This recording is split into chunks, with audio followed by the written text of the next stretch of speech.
Hello, my name is Lamont Wilkins, and today we will be exploring energy consumption in the United States using the energy data sets. So, before we get started, let's talk about energy here in the United States. Surprisingly, the United States accounts for roughly one-fifth of the world's total energy consumption. However, the United States is fortunate enough to have access to multiple forms of energy, which may include natural gas, coal, solar, geothermal, and petroleum, just to name a few. Though unfortunately, these natural resources are not distributed equally across the country, therefore, some places rely on some resources more than others.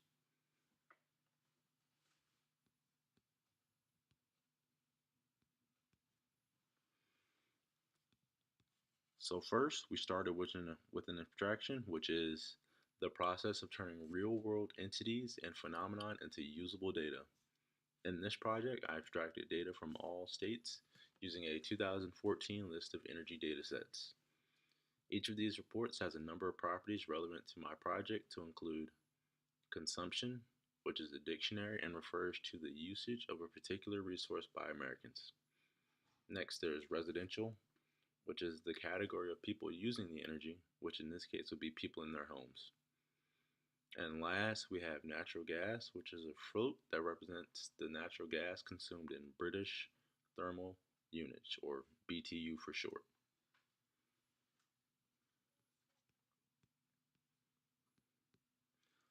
So, to view our data, we must first map out how to access it.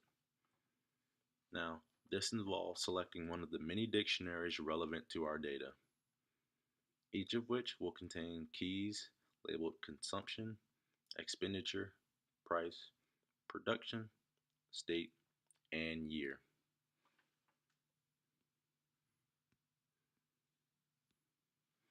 Now, for this project, we are only concerned with the dictionary of consumption. This gives us various keys such as commercial and residential.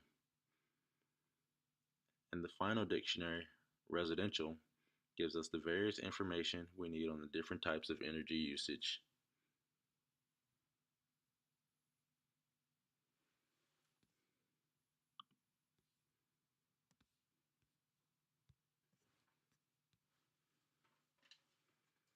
Though, before we go too far, we must note that this dataset does have potential limitations.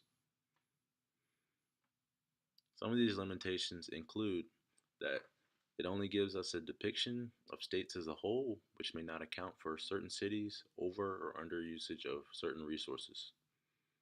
Also, this visualization only accounts for 2014, which may not be indicative of how energy usage trends may have increased or even decreased over the years.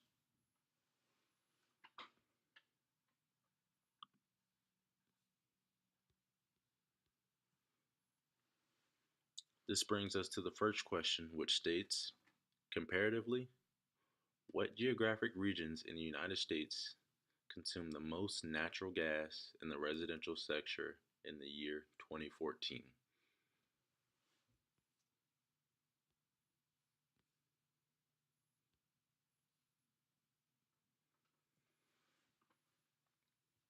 To the right, this visualization shows that states in the Midwest consume far more natural gas per household than any other region.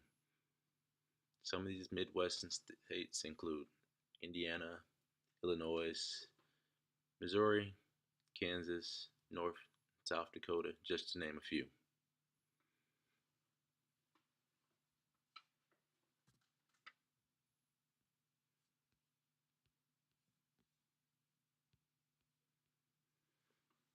The next question we want to answer is, knowing that the countrywide residential average for natural gas consumption is 104,660 British thermal units per state, how many states are using more than the national average?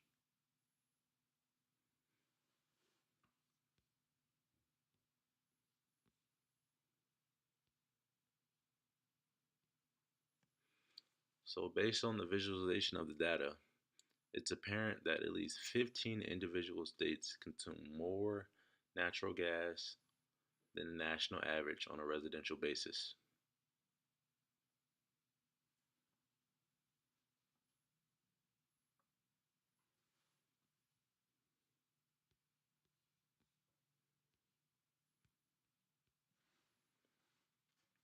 Now, the results of this data analysis has the potential to impact many individuals.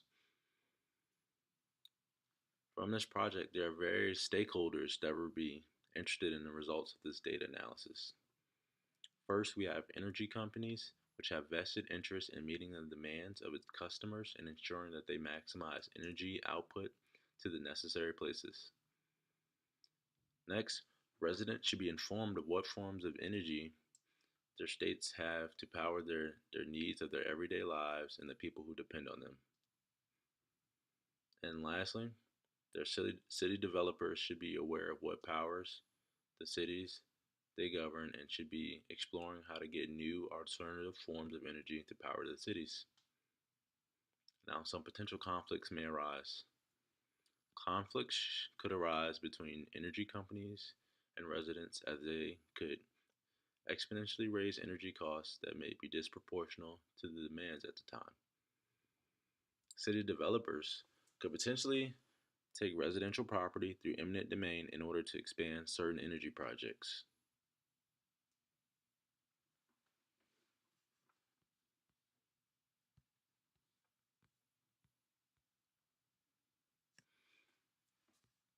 And thank you for your time as this concludes my final project presentation.